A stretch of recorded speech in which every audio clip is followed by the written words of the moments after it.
Hey friends, it's your old pal Kranix from the lab, and let's dig in. So today we have a story with Nike distancing itself from Lil Nas's Satan shoes. And I know his video has gotten a ton of views and stream, but I'm sorry, but it's no different than Lady Gaga and Miley Cyrus and other pop stars who have done things to shock and awe, to explode their career up to a next level.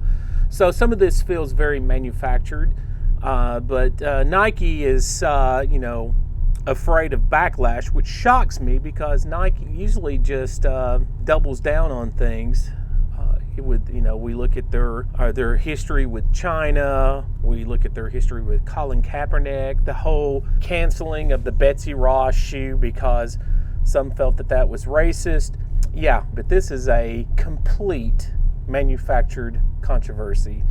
And obviously they knew the response from Christians were going to explode, and their mockery continues.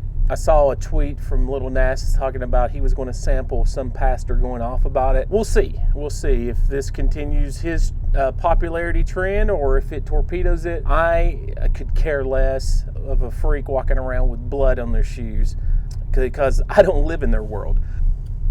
Up next, we have News Corp acquiring Hoffman Mifflin Harcourt, their book unit, which in that is Lord of the Rings, some other classics like Curious George and Polar Express.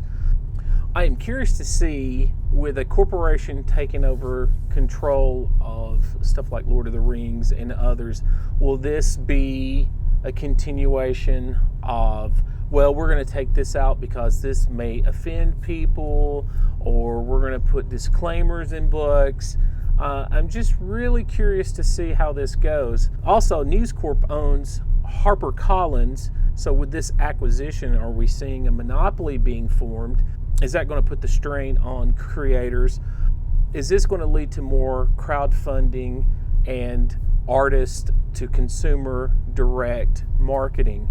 Several authors who market directly to their readers, and how many crowdfunding comic books have we seen pop up here?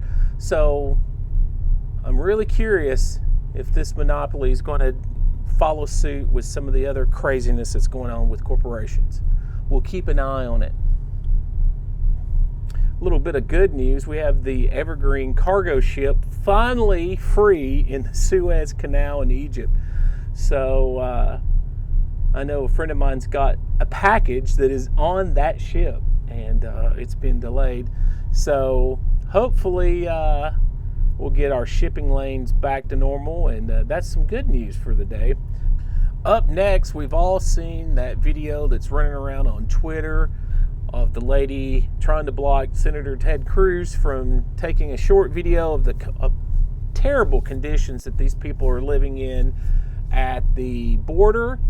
It seemed to be a big issue when we had our previous president. Now it's we need to respect the dignity of these people, which my response is nothing to see here, folks. Please respect the dignity of these people. Basically, these people have gotten caught with their pants around their ankles, and now they're trying to cover up for it. Will anything happen from it? I highly doubt it. Will there be any policy changes? I highly doubt it unless they can get some taxes in there. So it's terrible. I feel for these people, but it is what it is. It's politics. And I'd like to close out here with a book that I'm currently reading. If you're not familiar with Nathan Lowell, I'd like to introduce you to this series called The Golden Age of the Solar Clipper. The first book is Quarter Share, followed up by Half Share and Double Share and Captain Share, and there's like 6 books in this series. And it's not like your typical space opera. It's not a military type book, but it's about cargo shipping. in space. And since we had the story with the evergreen, I thought I'd throw that book up there. I'm rereading it because he's got some new releases coming out. And so with all these stories, I'll have the link in the description below. And with that being said, friends, if you like what I'm doing here, please like, subscribe, and share this video. You can find me on Twitter at Kranix, or on Instagram at Kranix's Lab, or on Facebook at Kranix's Lab. And with that being said, friends, I will see you next time.